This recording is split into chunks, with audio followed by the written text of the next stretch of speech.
Hello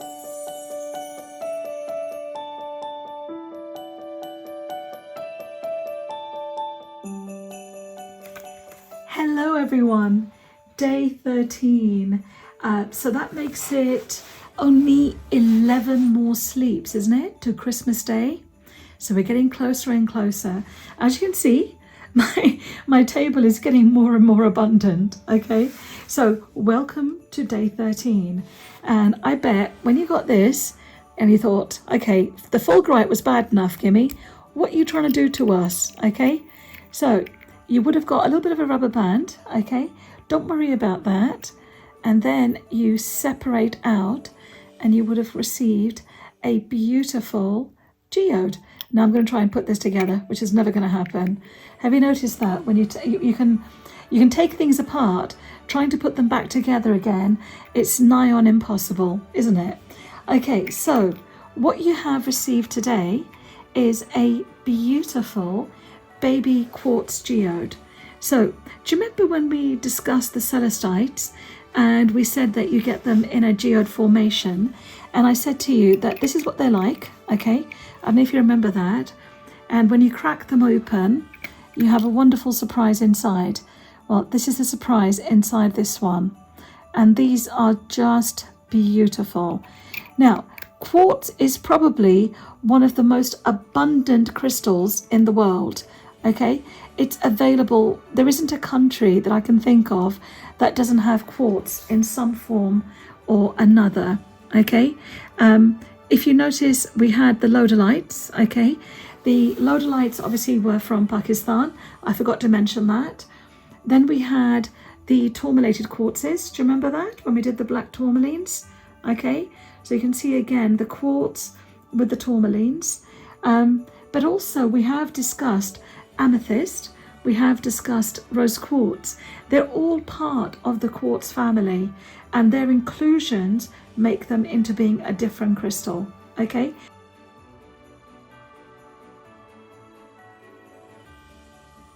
what does quartz mean? Okay, well, before we get on to that, quartz in itself, it's actually named after an icicle. Okay, if you go to Germany, they call it Bergkristall, which basically means it's an iceberg crystal. It's so clear that they call it an iceberg crystal. Now in this one, look, can you see that little inclusion, that little fracture? So this is actually, these are, to me, these are little fairy mists, okay? But I'm a bit of a sci-fi nut, so these always remind me of nebulas, okay? And when I watch something, and you know, just seeing that kind of flash, but this is just beautiful. Okay,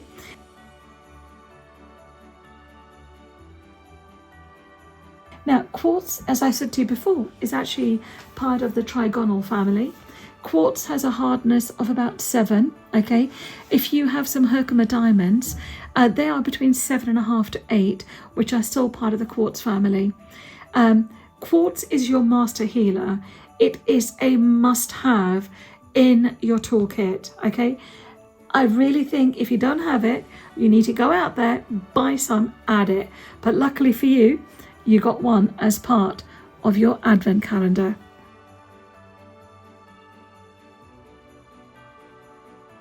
Now, I find that with quartz geodes, they bring out the inner child in me. They really, I love opening every single one because they are so different, okay? Now, with quartz, it either forms as a geode, as a cluster, as points, okay? So you will also see different variations.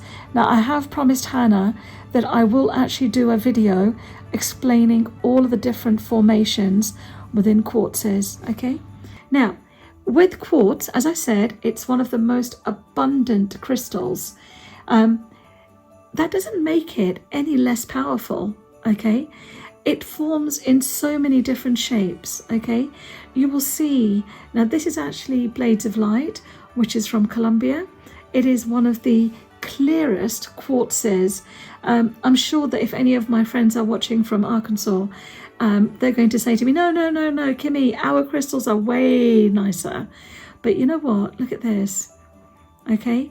And I promise I will do a talk on just blades of light, okay? But they are just beautiful.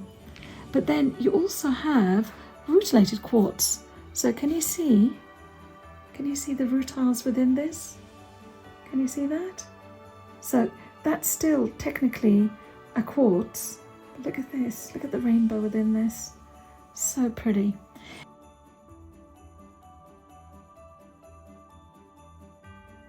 I find that when you're using crystal quartz, they actually work subliminally to impart the benefits. So people who've not used quartz as part of their spiritual journey, if you add this to your spiritual journey, you will be amazed at the way that it actually acts as a beacon of light and energy in all work that you want to do, okay? When I say it's your master healer, quartz actually amplifies all the other crystals' energies, okay? To me, when you're using a quartz, this actually has brookite within, so the little specks that you see are actually pieces of brookite.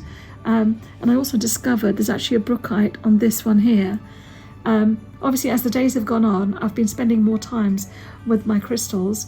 I'm finding something different about each one every day. Now, it's a crystal that is electrically charged, or will electrically charge, okay? So when we say that it amplifies other crystals' energies, it amplifies them electrically like a charge, okay? With quartz, I mean, I can just look at quartz all day long, okay? It is one of possibly the nicest crystals you can possibly have, and you will get inclusions within them. We discussed that when we had the lodolites, okay? But you also have little babies and you have little tabbies, okay, all growing as part of a whole. When you start collecting quartz, yeah, you'll never stop, because there is something different in every piece that you see that you will actually become addicted. I mean, this one, I don't know if you can see, every time I flip it, it has the most gorgeous rainbow within it. Look at that, okay? These are fantastic as meditation stones. If you are having a tough time shutting down, then using these really help you to relax the mind, that you can actually fall into an easy meditative state, okay? So again, thank you so much for taking the time out to watch all my videos, okay?